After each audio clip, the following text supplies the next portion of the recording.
Hello everyone, this is Ponder on Weather. In this update, we have an active weather pattern really taking shape over the next 7 to 10 days.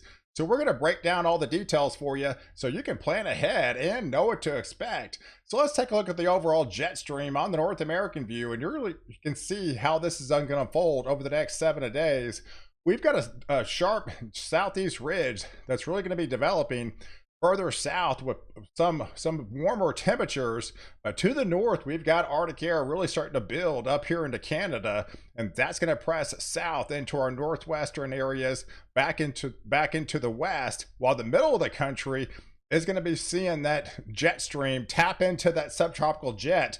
That's going to create some mid-level forcing and cause some of that overrunning conditions, and we could be looking at some very heavy rainfall setting up across the Tennessee Valley and across the portions of the midsection of the country, with some pretty heavy snows really setting up further to the north. So here's something significant, because look at some of the snowfall totals so far this season. This goes back all the way since they started recording this season back on September the 30th. So this is about 2 months. This is fairly decent for so early on in the season. We picked up some great, intermountain snows for your ski lovers, and I think that really continues.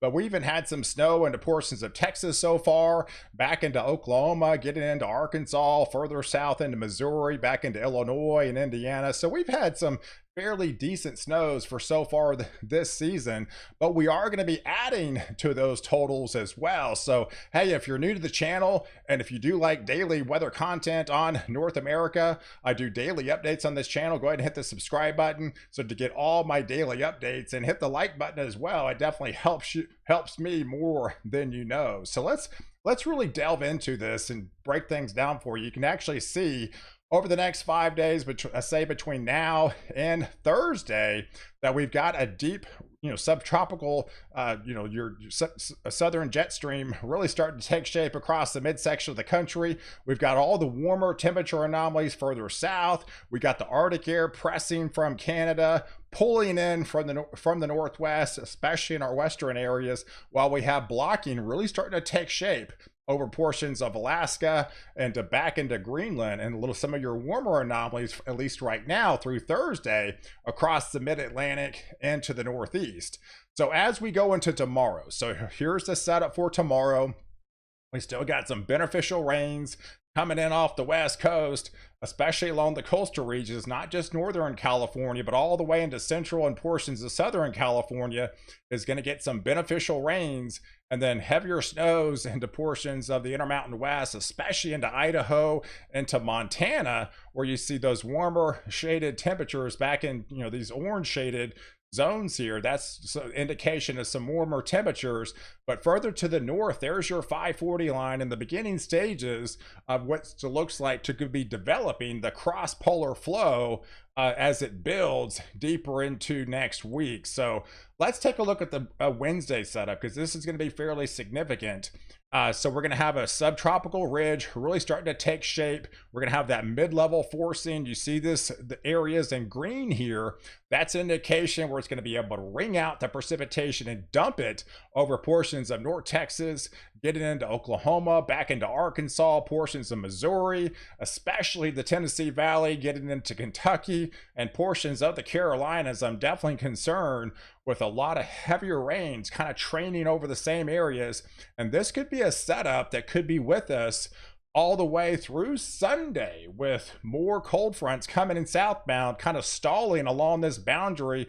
Can't go further south because of the southeast ridge, and then that overrunning conditions, we could be looking at some heavier rains, and that's depicted on the PWAT values. If you look at the precipitable water index and look at the values down here where the atmosphere is telling us, hey, all these areas in purple could be looking at maybe 1 to maybe almost 2-inch per hour rainfall rates. That's fairly significant. That tells you the atmosphere is very moist. It's not going to take much with that lift to bring some of those heavier rains, and those could be some flooding rains. Really be concerning as this continues for several days, but especially as we get into this weekend, across portions of the Tennessee Valley, that's where we could be looking at some flooding. But going into Friday, so here's the significance of Friday because we're going to have that beginning stages off the northwest flow. I looked at the 925 millibar temperatures. This is about 2,500 feet in the atmosphere. So we go a little bit higher, right? So we go a little bit higher. We find the temperatures around Friday night start creeping down as that cold air, that shallow cold air continues to press south. And we look at temperatures of -2, -4 Celsius. That's about 24 degrees Fahrenheit.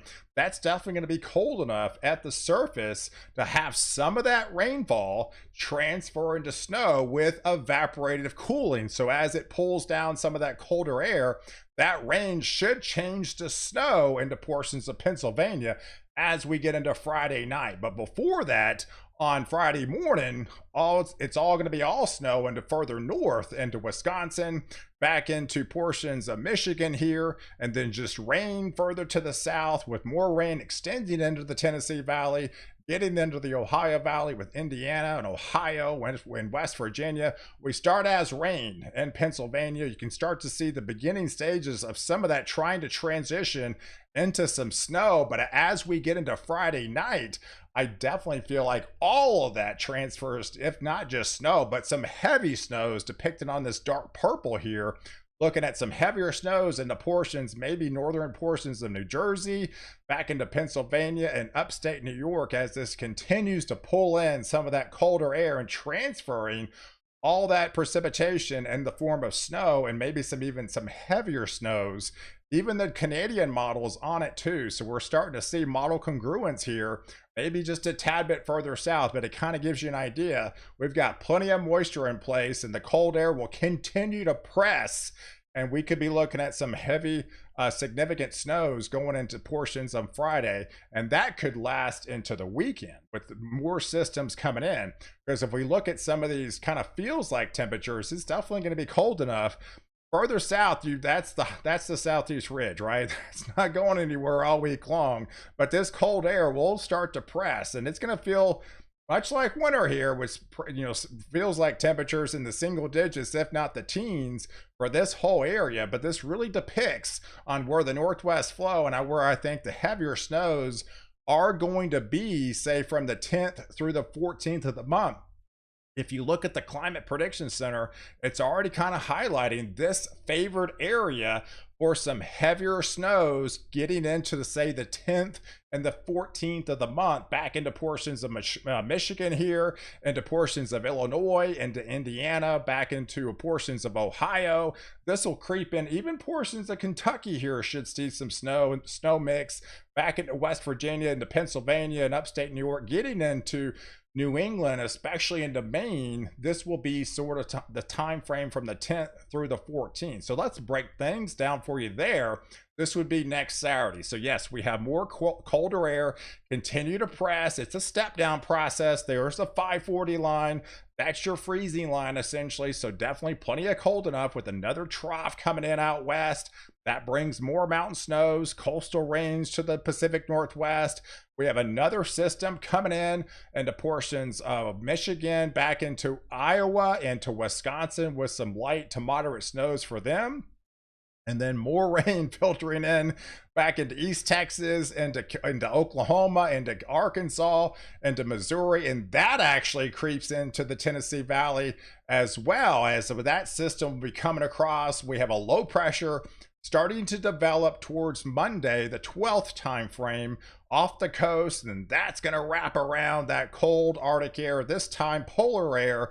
Cross-polar flow should start to set up. Look at this sharp, snows really starting to develop into Canada.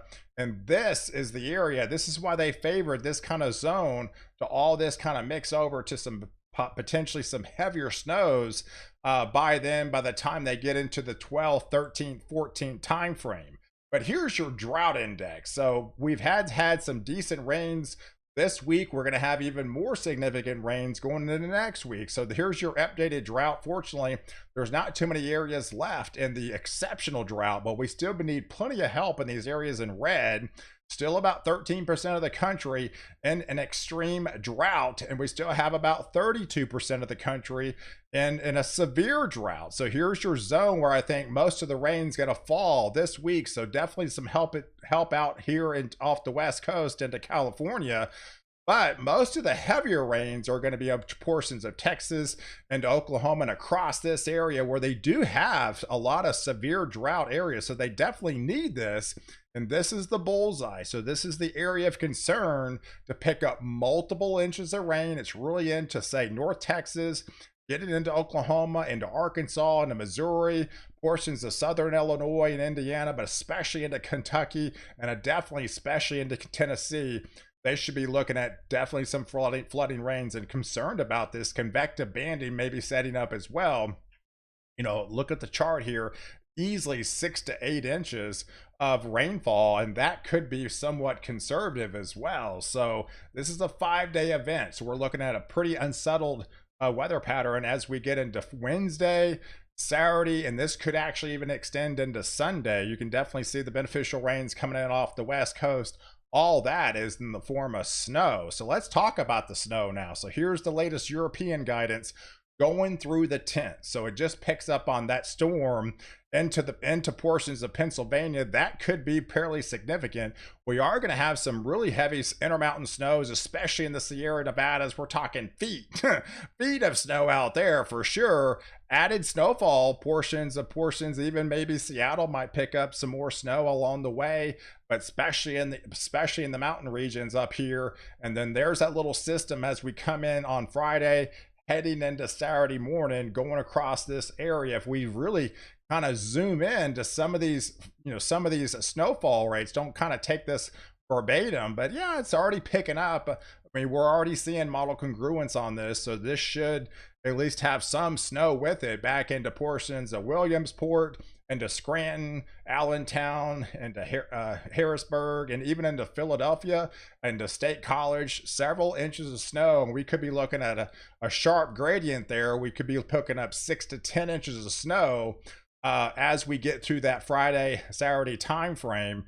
Here's the latest GFS guidance, kind of implies the same thing. This is just through the 10th, right? This is just through the 10th of the month, the Intermountain West. This is through now and next Saturday, but where it gets significant and where it gets pulled in from that 10th, 11th, 12th, 13th, and potentially 14th, where the Climate Protection Center has already highlighted this favored kind of bullseye area.